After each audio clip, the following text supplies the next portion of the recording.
Kuf Yud Amud Aleph.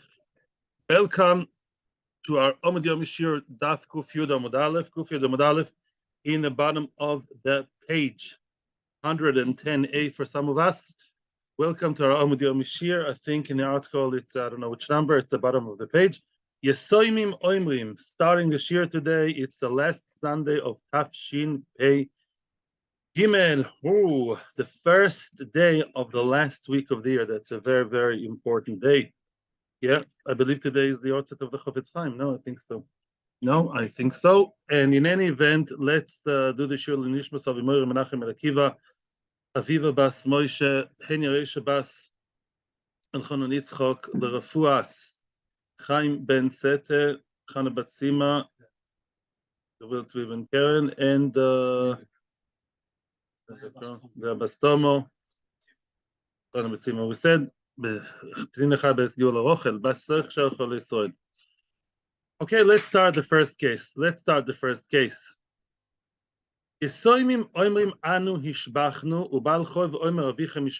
the story over here?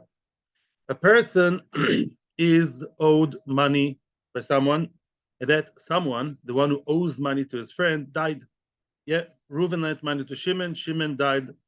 Yeah, that's what Hashem decided on Rosh Hashanah, that he's going to die, so he died. And you can't turn the clock back until Tchias HaMeisim. Now the question is, what's going to happen now with the money? Yeah, so now this person that is, let's say, owed 3 million, let's just decide the debt is 3 million. I just picked an easy number. And now there is money in the shape of what? Land in the hands of the orphans, the Yesomim. So, whatever that may be. Now, 3 million euros. So now, if there was no land there, what would be the halacha? Let's say the father was a Baal Choiv, wouldn't have left behind any piece of land. There's no Choiv, nothing.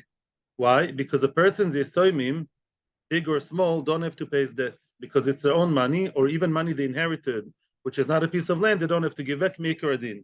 There is Kibud Av, there's Takonas HaGeonim. This is not a halacha shiur, but in the din of the Gemara always views only money that was inherited to the Yisomim in the shape of land that has to be given back to the Malve, to the lender. Why? Simply so, because the land is like a guarantor. It's a guarantor always has to pay when the other person flips. So basically, there's a piece of land here, all very nice. But the problem is as follows. He's owed 3 million. I have to tilt my head to show you the $3 million, make it big in money, dollars. The Yisomim have a piece of land that originally was 2 million. Now it's worth 3. Because there's a shevach, there is like an extra investment. They invested there of 1 million. When I said they, I put my foot into it. It's not so simple. There is now a piece of land, which we know was 2 million worth, and someone actually invested in it, and now it's worth an extra million. Now it's worth 3 million. You can imagine yourself modern day time also. Let's say there was some kind of derelict building, a building which wasn't who knows what, it was only 2 million, the whole building, that's not much. Now they invested, they improved, now it's worth 3 million. The question is who invested? Let's read the Gemara again. What's the case? What would be the case if Yesomim Omrim Anu Hishbachnu? The Yesomim say we are the one who invested the extra million. And therefore, the karka that was in the world when our father closed his eyes and returned its soul to its maker, then was 2 million only. That's what you can give it back. What about the other million you owed? Sorry. S-O-R-R-Y. That's all we can tell you. The 2 million is what we actually owe you from our father's debt. That extra million is our money. Our money, we don't owe you our money to give you. Don't give us shmuzim about kivud av now. It's elul. It's not musar shiur now. Yeah, we owe you 2 million. That extra million was ours. The Baal Choiv says no. I know for sure that your father was the one who invested, and it was worth entire 3 million when he closed his eyes. So obviously he owes it to me. Yeah, because it's all part of the debt that's supposed to be given to me because the father was the one who invested in Mashbiach. So all 3 million were there before he died, and therefore that stays mine, should go to me. So they're arguing over the shevach. Is it something that they invested or it's something that he invested? And the question is, Al mi laho viraya? Who's the one that's supposed to bring the proof? Who's the one that has the onus to prove that he was invested by the party that he claims? Does the Baal Choiv have to prove that the nifter, the dead person, is the one who invested, or do the Yisomim have the onus to prove that they are the ones who invested? That's the question. Sovar Bichanina says the Gemara. Yes, we're turning the page. That's right. Sovar Bichanina. At the beginning of Bichanina, wanted to say Sovar. He wanted to say Ara becheskes yatmi kaima. Well, the land is in the hands of the Yisomim. They are the ones who definitely own the land, right? It's owed to him, but owned with an N by them. Yeah, the Baal Choiv should be the one that has to prove the Baal Choiv, the debt person, the one who is owed money. He wants to take everything away from them, all 3 million. Prove that you are the one that you really deserve to get it from them. So that could be a very strong case of, as we all know since forever, kind of a Metzia chaver lo varaya. Yeah, that's what Rabbi Chanina wanted to say. Omar lu Usava. Then came an old man, a scholarly person, a Saba, and told him, he told Rabbi Chanina, no, you're wrong. Why? This is what Rabbi Yochanan said. The Yisomim are the ones who actually have to prove the point. The Yisomim have to prove that they're the ones who invested. Otherwise, the Baal Choiv, he'll get the entire piece of land. Why? Why is that? Says the Gemara, my time, what's the reason? Allah, the land, the land for sure will go, as we're going to see later. Who's going to actually sit there in the land with all 3 million worth of it? Obviously, the Baal Choiv. They're not going to actually chop off a piece of land and keep it to themselves.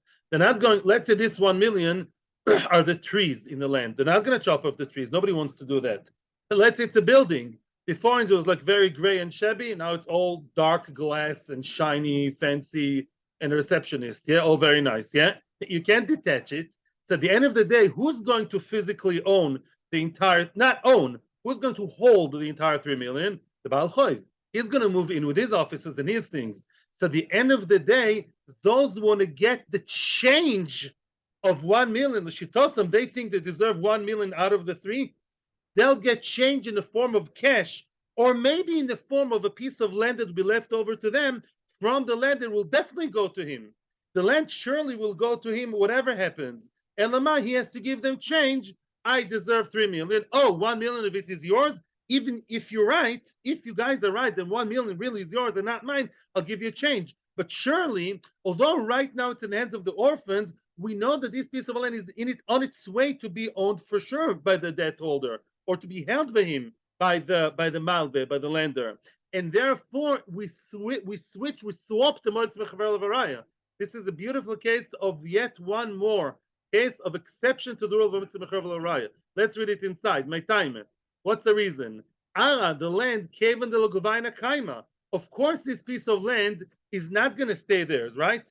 That piece of land, for sure, 2 million, 1 million, 500,000. The land will not stay theirs, right? The question is also only in amounts. It will be by him. It will stay by him. That's why the Yisomim are the ones who have to prove their point. Because it's as if the limelight, like have a stage, the limelight is on one guy, then it's on another guy, right? And actors. Right now, the limelight is not in the orphans. They're out of the game. In other words, the land is temporarily in their hands. They'll have to evict it. They'll have to leave the office building or the land with the orchard and everything at some point. And he'll give them change from what he owes them. But Lamaise, it's about to be by him. And halachically, it's on its way to him. Therefore, they're the ones who have to bring a raya. Beautiful. Brings about 1 second. We'll bring a proof for that in a way that will make it easier for you to understand. And that's what the Gemara brings the proof. Omra Abaye. Abaye is now reminding us about old time stories from when halachas were learned at the second parak of Bava Basra. This year we changed the order. We did Bava Basra before Bava Metzia. We also learned something in Bava Basra. What does it say over there? I'll give you an introduction because otherwise you can't really understand what's going on. Let's say there is, what's the second parak of Basra all about? Shchenim, neighbors. Do neighbors ever have any fights, any rows, any bickering? No, you all, of course not. Never ever. But, Agadita, maybe would happen one time. Yeah. Yeah. So now the story is what happens if one person planted his very annoying tree next to your well, and it really disturbs your well or your wall or your whatever. and we were there first, and he came second. He has to obviously pull out his tree. I was here before. You came with your tree with very annoying roots and branches and birds. I don't know what else. Yeah, and gook.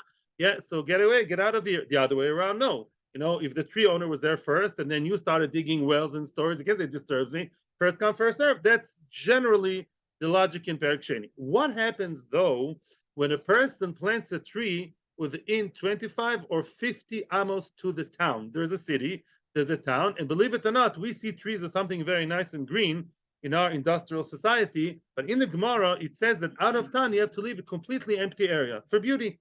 You have to leave an area that's empty. People can stroll and walk, and I don't know, whatever they want to do there. And the trees should be actually left. Trees were more like the industry. Your orchard, where you make your money, should be, 25 or 50 amas out of the city. So one smarty pants guy, he planted this tree where? Right next door to the last house of the city, right by the border of town. Get it out of here right now. Okay. What happens if he came first and then the town was built after him? We still say get out of here. Because, in Halacha in Yiddishkeit, we care about the rabbim. Not like the Western world where it's all me, me, me, me, me, and everyone has to dance by my flute, yeah? But no, in the halacha, we say the tzarka rabbim are important. So if people felt it's important to locate the city over here with its, 6,000, 7,000 inhabitants, then it was a city. Then, even though we came second, the city people can tell the one tree owner, get that out of here. What's the difference then? The difference is, does he have to get paid or not? Oh, in other words, do we compensate him or not? Yeah, Daf Chavdalad Amud Beis, if I'm not mistaken. Yeah, it says over there like this. If the city was first, and the mechutzef guy planted the tree next door to the city against halacha, get it out of here. The area people will pull it out, and they'll be right. They'll be endorsed by the local rabbonim, and nobody's going to pay you for planting right next to everyone. It disturbs people for whichever reason. However, if he came first and then the city came, we say, listen, then we understand you didn't do anything wrong, and enochinami, we're going to make you pull out a tree, eradicate the tree, but we'll pay you, we'll compensate you. Okay, very nice. That's halacha. So in any event, Mr. Plant Tree owner, tree planter, has to do what? Pull your tree, plant it elsewhere, replant it 60 amas away, all very nice. But who does he have to be paid or not? That depends. If he came first, he's right. He didn't do anything intrinsically wrong. So pay him, compensate him. Yeah, like the area wants to build, that's what they do, right? They build, and then they compensate the person that they built in his house or something like that. It's supposed to be like that. But Shenken, if he was mechutzaf and he came second, he doesn't have to be paid. Oh, now we can understand the one statement that Abba is quoting from the Mishnah in Bava Basra, Chavdaled, Chavdaled. Omar Abaye, Afanana mitnina. We also learned a similar concept of what? Of changing the focus of a motzim chaveroi. And what is that? Soon we'll understand everything. Sofek zekodam, the sofek zekodam. Haha, very good. Similar case. The area people say the town was here first. You came and you planted it after the town already was established, after it was built. Get out of here, and we won't pay you. And he says, no way. My tree was here first. Then you built your new project. You and your, capitalist kablanim came, you aggressive people. I'm a small person against the big system, and you came here when I was already established with my tree, so you have to pay me. What's a question here? Only about payment. He has to cut the tree anyways. Koitzets, then he's going to what? Have to anyway cut off his tree. That's not a chiddush. The ein noisen domim. Oh, and he doesn't get money. Why doesn't he get money? Why doesn't he get money? L'choira, if you go to motzim chaveroi, l'choira, he should be getting ein noisen domim. He's not getting the money. Why doesn't he get money? And how does that fit into a motzim chaveroi? Alma, why is that? Kevan de mekatz kaima. In other words, let me just explain why motzim chaveroi would be the other way around. If you follow the current situation, he would say, listen, I'm not cutting off my tree, until you pay me, I'm not cutting off my tree. It's not exactly motzim chavero. The Gemara doesn't say it. It's my term. I'm not 100% chazaka. The chazaka is what? The chazaka is the tree will stay here. You want me to pull out the tree? So pay me first. Leave things as they are. What's chazaka all over Shas? Leave things, you don't know if she's married or not married? What was she before? Not married? Leave her as not married. Is he tome or tohar? He was tome before, leave him tome. Leave things as they are. We know what? Right now the tree, I'm not cutting. I'm a tree hugger, not because I'm such a green guy, because it's my tree. And then, Akasha, prove me otherwise. We don't say that. We say he's going to cut off his tree and not be paid. Why not? Says the Gemara. You know why? Kevan, yeah, because Alma Kevan de because we know he has to cut it. Whether you are right or the Irya are right, in both cases, to cut, you have to cut. Although physically the tree happens to not yet be cut off, but we know halachically it's supposed to be. Don't we all know that on Shabbos we'll have to, go and daven, and Sunday we'll have to blow the shofar? Yes, it's not debatable. So it's not debatable that your tree it's really, it's like a treifa about to die. The tree is really about to be cut off anyways. Amrinanle, therefore we turn the tables, we change the spotlight, and we tell him, I see Raya, you bring a proof, Beshokil, because now the focus is not in the tree. Where's the focus on? Three things: kesef, money, and geld of the Irya.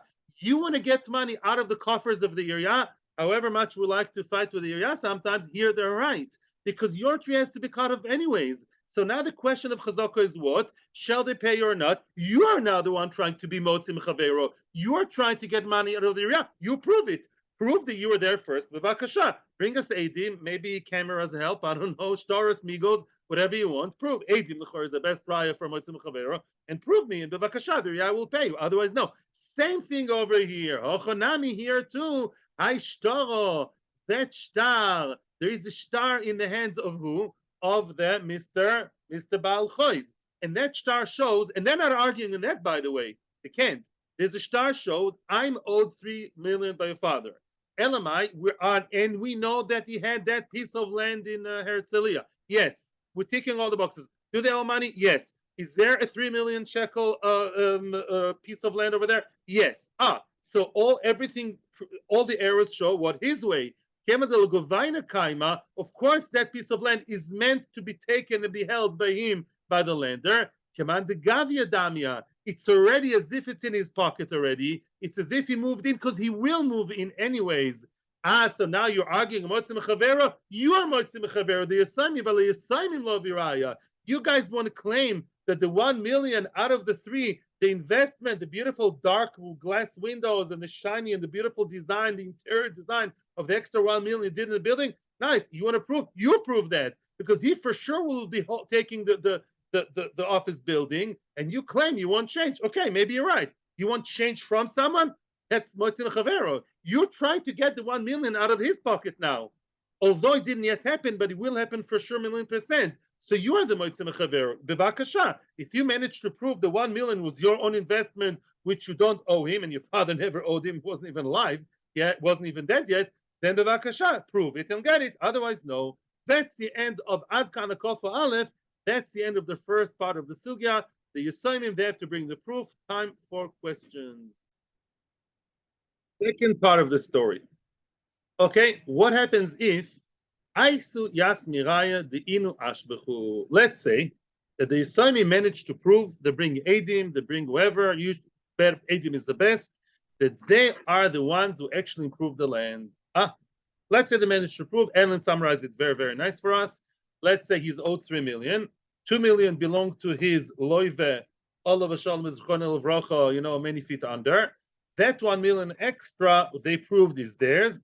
Don't touch that. What do you mean don't touch? He's moving into the land, to pick the fruit or to use the office building, whatever, but he's moving in. And now they are owed, definitely, they managed to prove that they're owed one simple word called in English, change odef. Out of the 3 million, it's like you take a star of 200 and you really owe your friend 150, you run around to look for 50 shekels, change. It's mamish like that. The question is, and this question will follow us from now till the next Mishnah and the end of this year, and that is now, let's assume, of course you can start arguing otherwise, some people like this, some people like that. Let's just assume, okay, that both sides prefer to have a piece of the land. Let's say people prefer land over cash. Okay, that's the story here. Maybe you are different, maybe not, but that's the Maisa, okay? So now the question begins, okay, says the Baal Choiv, I have to give you back 1 million out of the 3 that I'm sitting in. He's now sitting in the land of 3 million, Mazel Tov to him. knowing that 1 million he has to give back change to the Yasoimim. And now he would like to give them cash. And they would say, no, we want a piece of the land. We want to have, 2/3 of the office building. We want, I don't know, the top or the bottom, or we want 1/3 of the land. We want Keneged, the 1 million, to stay there. Don't just throw us some cash as if we were little kids looking for candies.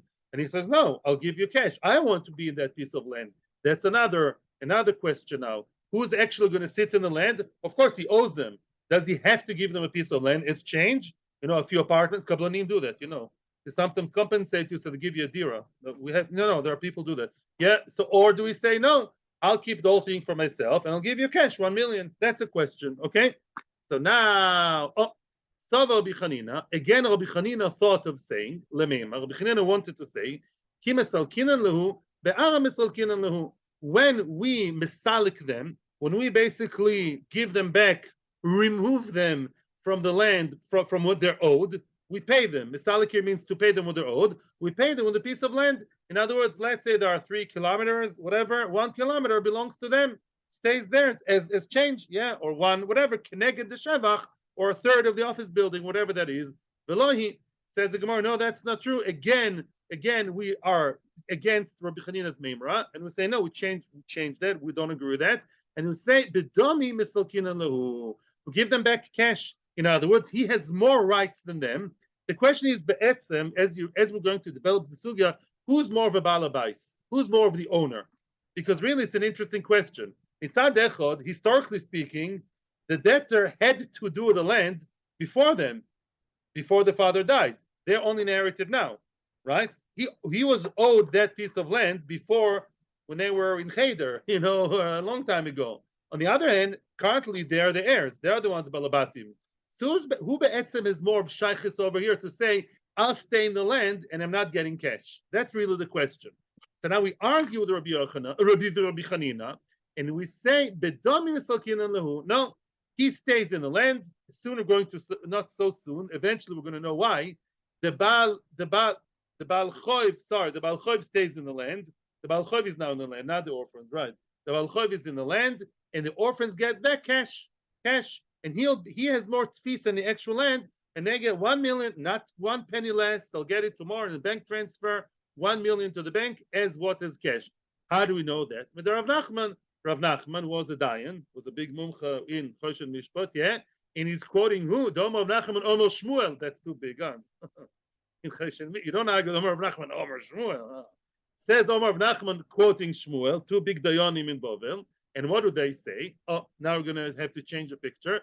Shloisha shomin lemes shevach umalin oisan bedomim.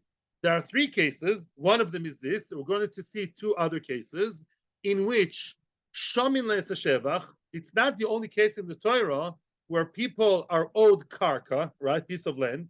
That karka has extra shevach. We don't know what to do with the shevach. We know what to do. There are 3 types of people. We assess how much is the shevach. I already did it for you. There's 3 million. We assess that the shevach is 1 million, and the capital, the basic amount was 2. The malin oisan bedomim, and when someone, I'm being general now, is owed that piece of land and he's only owed 2, then we let him stay the entire 3 million.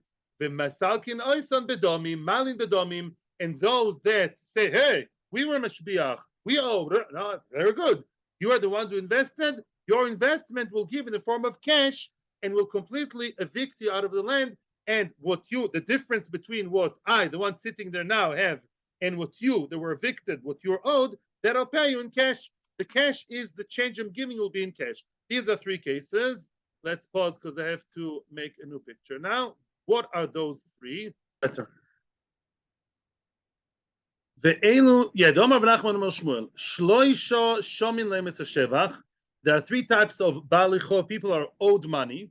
There is no cash in the kitty. They get karka, but there's too much in the karka, not necessarily more than they're owed, but there is in the karka shevach that the current holder says, hey, just because I owe you or somebody else owes you doesn't mean that I'm going to give you shevach.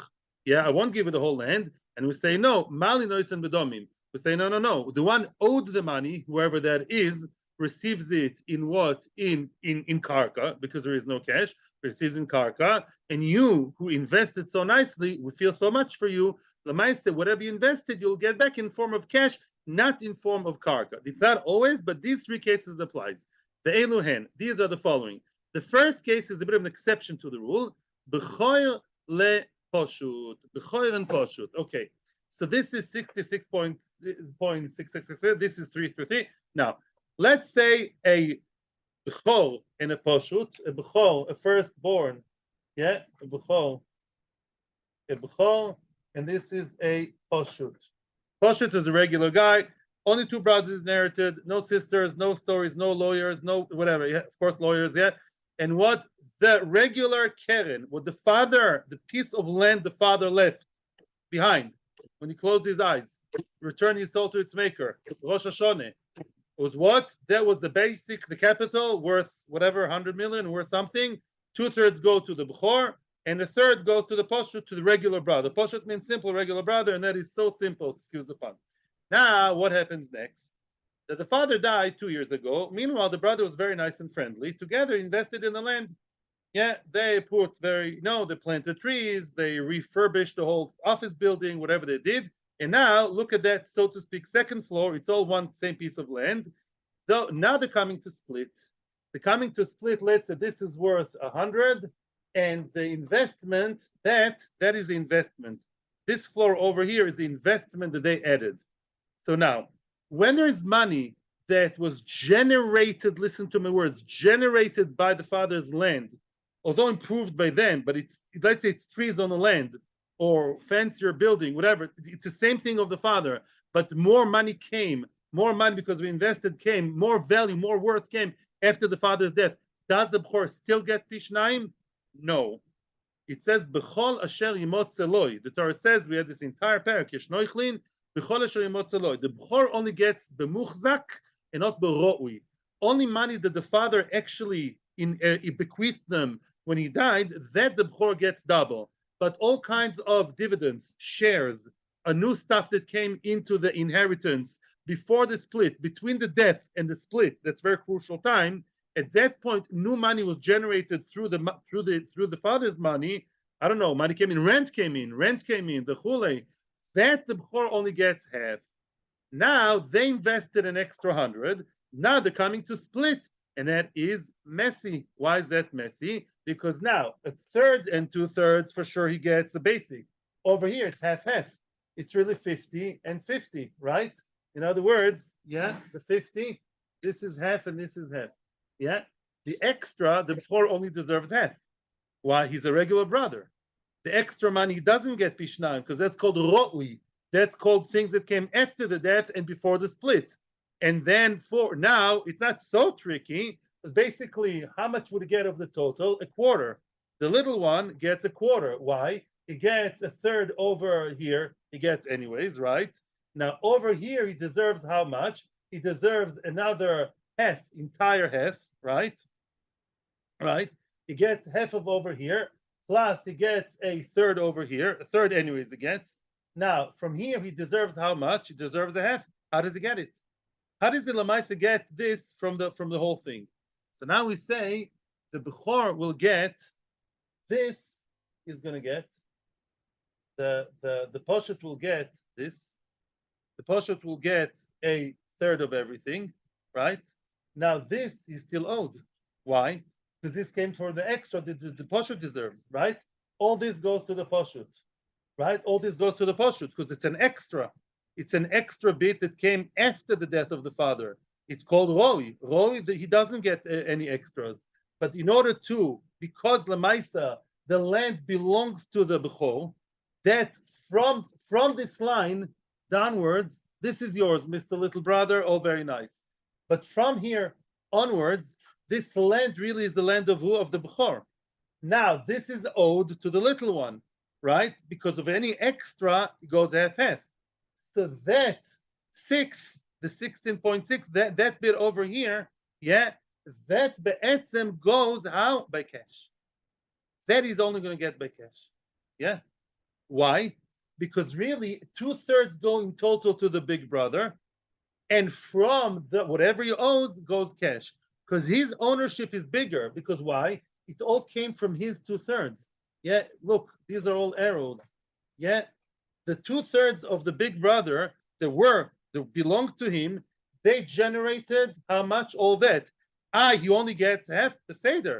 So in order to make it to entire half to the little one, that extra bit the little one will get, but in form of cash.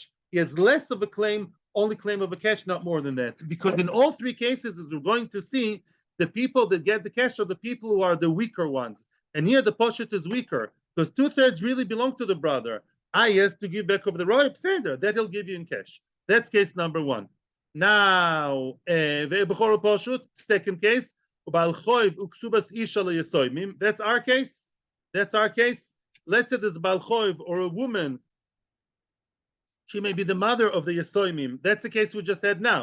A Balchoiv, any Balchoiv, or a woman owed her ksuba and she goes to the Yesoimim. Exactly the case that we had. What's the case? Well, we know the case. He's owed, let's say, 3 million. 2 million is basic and 1 million is shvach. He's going to take over everything. Who's he? The Balchoiv, the one owed the money. You invested 1 million? Don't worry, I'll give you cash back. Why? Because I'm an owner more than you are. And soon we're going to see the punchline why. But bear in mind, he has more of a claim in a way. A third case, Balchoiv lelekuchos. Balchoiv lelekuchos is a little bit different, but quite similar. That's a very, very, very, very classical case that appears all over Noshim Nezikin. Balchoiv lelekuchos. You basically bought a mortgaged piece of land. It's that simple. Yeah. Reuven owed money to Shimon. Reuven sold it to Levi. Shimon knocks on the door of Levi and says, Levi, I'm so sorry. You should have known. Due diligence was done, and you, Levi the Lokeach, you're the one who bought it. You should know that it was owed to me. Ooh, you invested in this land? Shiva, wah, wah, wah. I never imagined that derelict piece of land now, all roses and gardens and beautiful buildings. That's so nice. I'll take it all. What do you mean you owe? Of course. I'll give you back what you invested in cash. I'll give it back in cash. And so for Yaakov, let's say the amounts make sense. For now, I'm owed 3 million.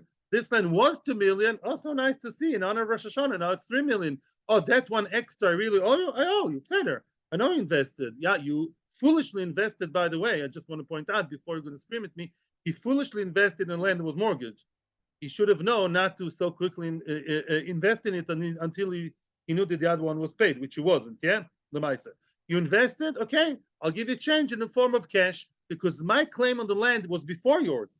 I'm before you, and sooner we're going to see another reason why it's more of a claim on the whole thing, and therefore I'll take the whole thing. You invested before you scream at me, no problem. Tomorrow there's a bank transfer of 1 million that you. So Bekitzer, we see that we don't hold like Rav Chanina. What we said before, it's not a piece of land.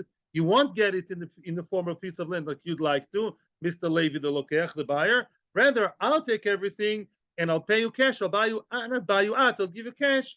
I'll give you change in the form of cash. So far, so good. Beseder. Okay.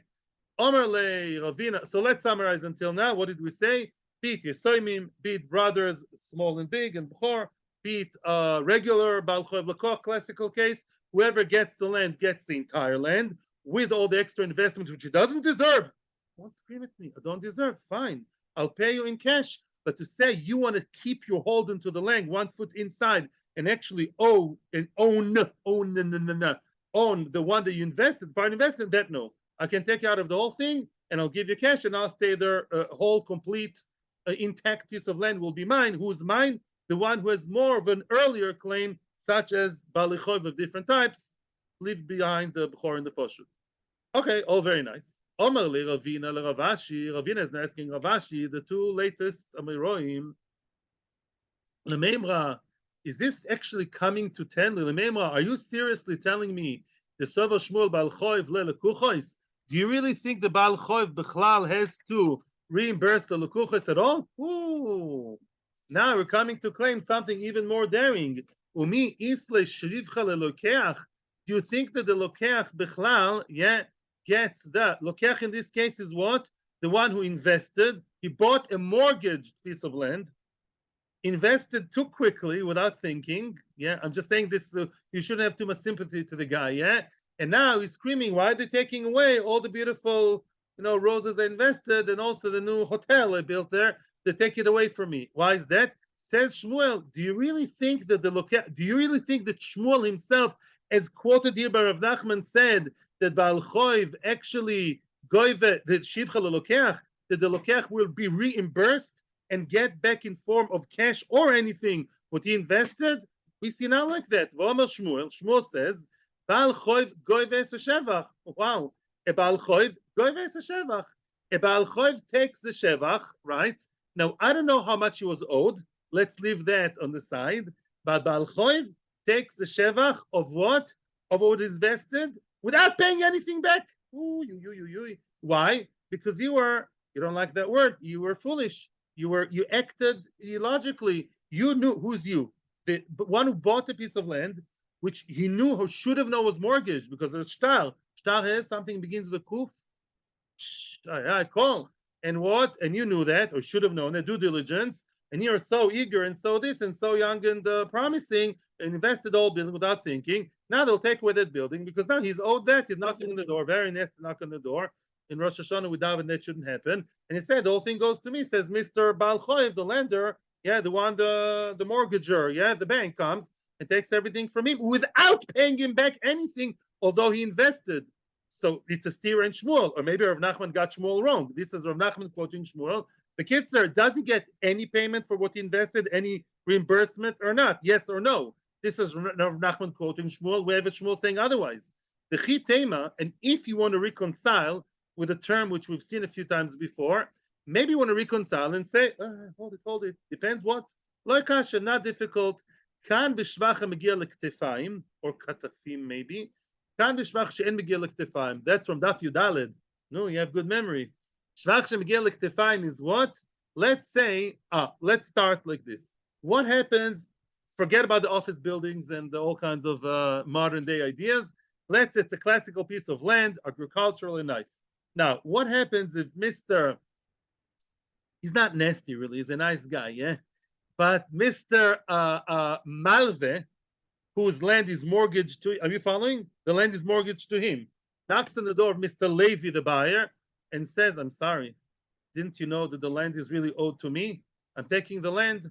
Levi begins to cry. Okay, let's not get dramatic. So now what happens if this piece of land, there are trees, pomegranates for Rosh Hashanah, and apples and dates, yeah?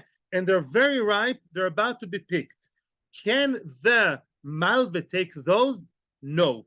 Because they are ready to be reaped, to be picked already, they're not part of the land. You're owed a piece of land. In that star you keep waving in my face, that star shows that the land is mine. That star says land, maybe even improved land, maybe very improved land. But if it's fruit that are completely ripe and tomorrow in 2 days it can be picked, they're not part of the land anymore. Don't touch them, you Mr.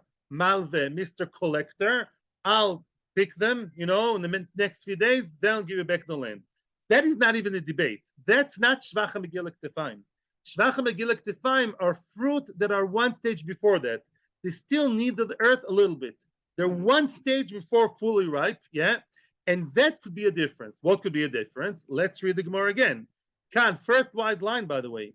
Kan b'shvacha megillah ktefayim, kan b'shvach she'en megillah ktefayim, which means, when did Shmuel say that you get compensation? Really, Shmuel says you don't deserve compensation. I'm sorry, you should have known. You bought a mortgage land? Yes. You knew about it? Well, you should have, yeah? I'm sorry, big boy, you bought $1 million shekel land, talk to a lawyer first, yeah? You go online and you see that it's meshubad, right? There's a star, there's a call. You invested in it, you don't get anything. When do you get back? Shvach megillah ktefayim. Shvach megillah ktefayim means the fruit are not completely ripe, but they're almost ripe, and therefore they're not considered to be part of the land already. It's a bigger chiddush. Already at that stage, you can't really call it a shvach of the land. You call it peros. We all know about Karen and Paris, Goof and Paris, but the husband and wife. Those kinds of things already belong to. Don't touch them. Even though they're not fully ripe, they're already almost there. Wait until he'll pick them. He'll pick them, and they'll belong to the one who invested with them blood, sweat, and tears, who was a koine, and you take the rest. Only in the case when it's ena megillah ktefayim, when it's less ripe, when it's more connected to the ground, a tree with very small fruit, let's say, that is still considered to be what? To be all part of the land or the improved land. Improved land, I deserve the improved land. Says who? Mr. Knocking on the door, Mr. Malve collector. Very nice. If you want to say that's the difference between Shmuel 1 and Shmuel B, it's just simply not true. I'm sorry. The very nice idea, and you all understand it. However, end of wide line, Maisim B'chol we see a Maisim B'chol Shmuel was a dayan. Shmuel wasn't just philosophizing. Go to Shmuel BSD An, be a fly on the wall. Look what Shmuel's doing every day almost. The Kamat B'Shmuel. Shmuel does take pieces of land that are mortgage or Meshuba to Afilu B'Shvacha Megiel L'Ktefayim. Oi, even Shvacha Megiel L'Ktefayim, even fruit that are almost ripe, that are just one step before being taken off the tree, he does give them to the Malve collector without reimbursing the one who invested, who is the buyer. So heaven on earth, please tell me what on earth, excuse upon, what on earth is going on here? Yeah, did Shmuel say that the person, the buyer who invested the extra million, the fruit, the black glass, or whatever, does he get compensated b'chlal or not? We already came to terms with a sad fact he does get a piece of land.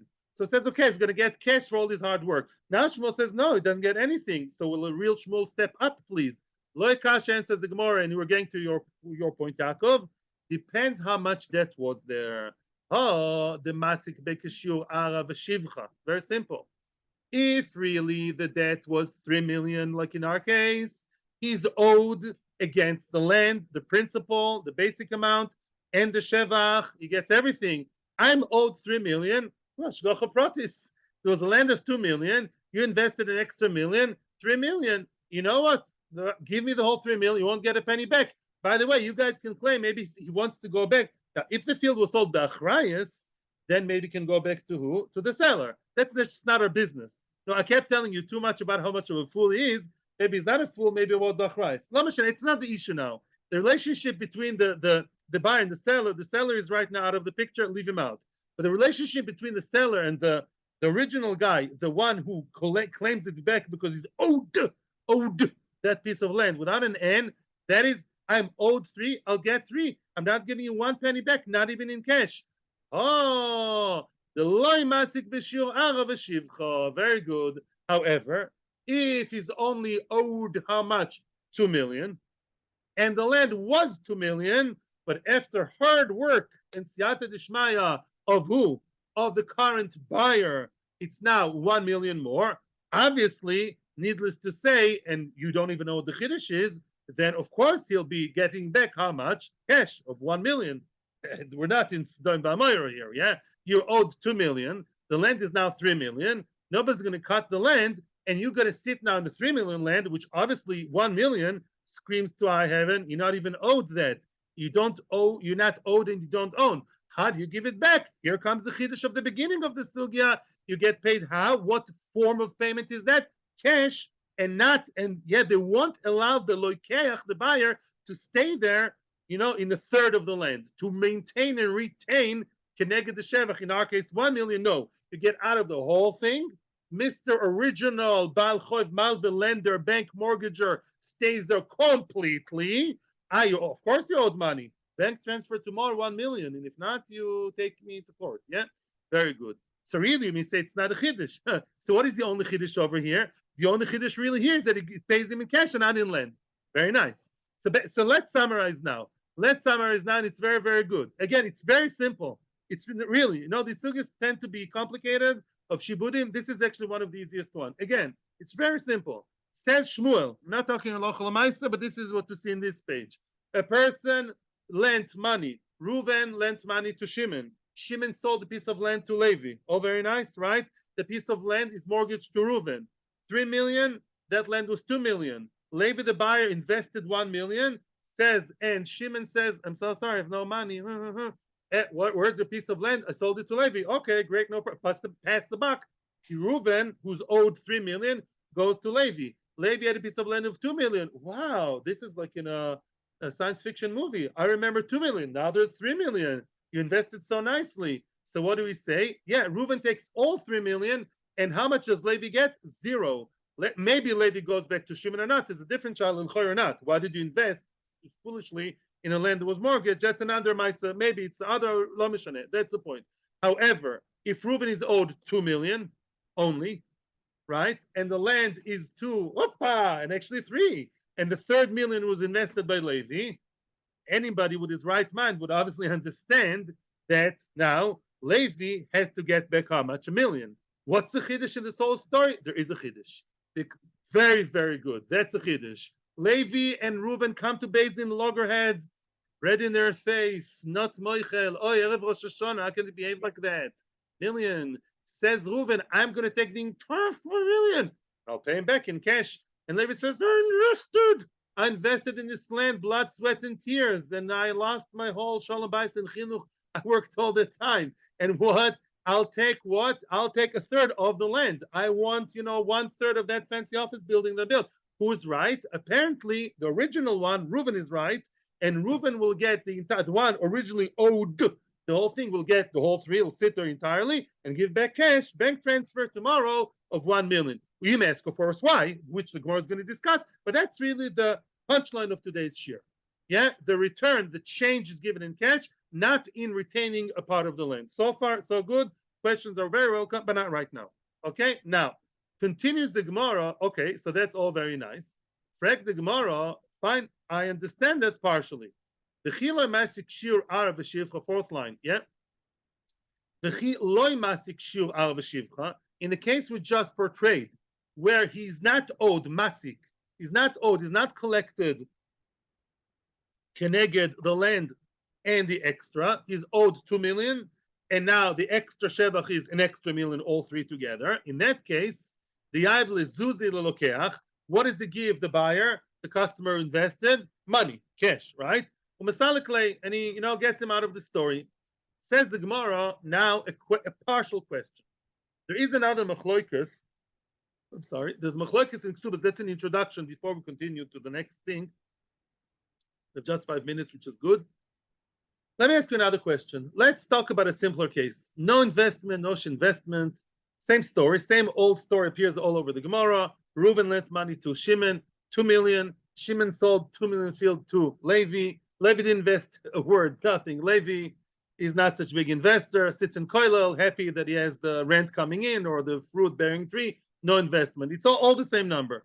Comes Reuben one day to Levi, knock, knock. You don't like that knock on the door. I know you should have davened better on Rosh Hashanah and Yom Kippur, but I'm coming now to take your piece of land. And why? What do you mean why? Because there's a star. Here's a star that I lent your seller. You didn't know? I hope you did. Otherwise, really, the sad state, yeah? So I'm owed the land, given the land. It's such a simple case. That's the first simple axiomatic kind of case. Says Levi, wait a second. I have cash to give you. I want to stay in that piece of land. I love it. And it's profitable and nice. And I also like to watch the sun with my wife when I sit on the porch over there. And I want to stay there. But you know what? I can give you cash. I will give you cash instead of the land. I know I lost because I bought a mortgage land with a price, without a price. Lamaisa, can he do that? Yes or no? That's not simple. It's not that of itself is the question. It's the same question all the time if you're following what I'm saying. In other words, when you have one guy who has, like in the story of the Yisraelim, one guy, Reuben, had connection to the land way before Levi came into the picture. The Checheni Levi is a real buyer. So who's more of an owner? Can Levi tell him now, listen, I bought the land. I'll stay in this land because I'm the legal owner now. There's a debt. I'll pay you cash. I'll pay you 2,000,000 cash. I have 2,000,000 cash in the bank sitting, lying there. Can he say that or not? It's a machloikis. Machloikis. I hear what you're saying, and there's another way. There are 2 ways to look at it. Do we say, I'm the owner, and therefore what? And therefore I'll stay in the land. Debt? I'll pay you cash tomorrow, 2,000,000. Or do we say, no, I'm sorry. When I is Reuven, I'm not Reuven Stern Rabboni. I fantasized on that land, wild fantasies about that beautiful piece of land you're sitting on right now. I wanted it all the time, and I had my clause half on it already. He sold, and then he didn't give me cash. Really, I am sort of an owner before he even came to the picture. Don't give me cash now. I'm owed a piece of land. Cash, of course, Shimon could have given him, the real borrower, but he's out of the picture. He doesn't. It's a machlokes in Ksubas. Can he pay him off with cash or not? Frag the Gemara, now everything will be connected. According to the one that says that if the lokeach, if Levi the buyer, has money, he cannot pay him in cash. No, then the Reuven, the collector, lender would say, no, no, no. I want the piece of land because I have more connection to you, to the land than you. Don't pay me off like, throwing a bone to the dog. I want the land. That means what? Who's more of the owner of the land? Him. Who's him? The Baal Chov, the Malve, who's mortgaged to. Shapir. Then I can understand also, now let's connect the two sugyas. So also in the case of change of 2 million versus 1 million, also I can understand the same idea. Of course, Mr. who? Malve, collector, who had his clause on it sort of connected right from the start. He was the potential owner all the time. He'll sit there on the whole thing and pay back in cash, throw you out, excuse my expression, and give you some cash instead, all the cash. That I understand. El leman de Omar, here comes the punch of the question. Leman de Omar is lezuzi lokach matzi mesalik lil baal choiv. According to Man de Omar, that says the other way around in Ksubas. Going back to the other opinion. In the case of what? The land was not invested. Reuven, lent money to Shimon. Shimon has a land of 2 million, and that's the debt. That's the amount. 2 million, no more, no less. Shimon sold it to Levi. Levi didn't invest. Levi just sits there. And now Levi, according to this opinion, when Reuven knocks on the door of Levi and says, Levi, give me your land, because your land is really mortgaged to me since time immemorial, joking, since the time of the Shtar.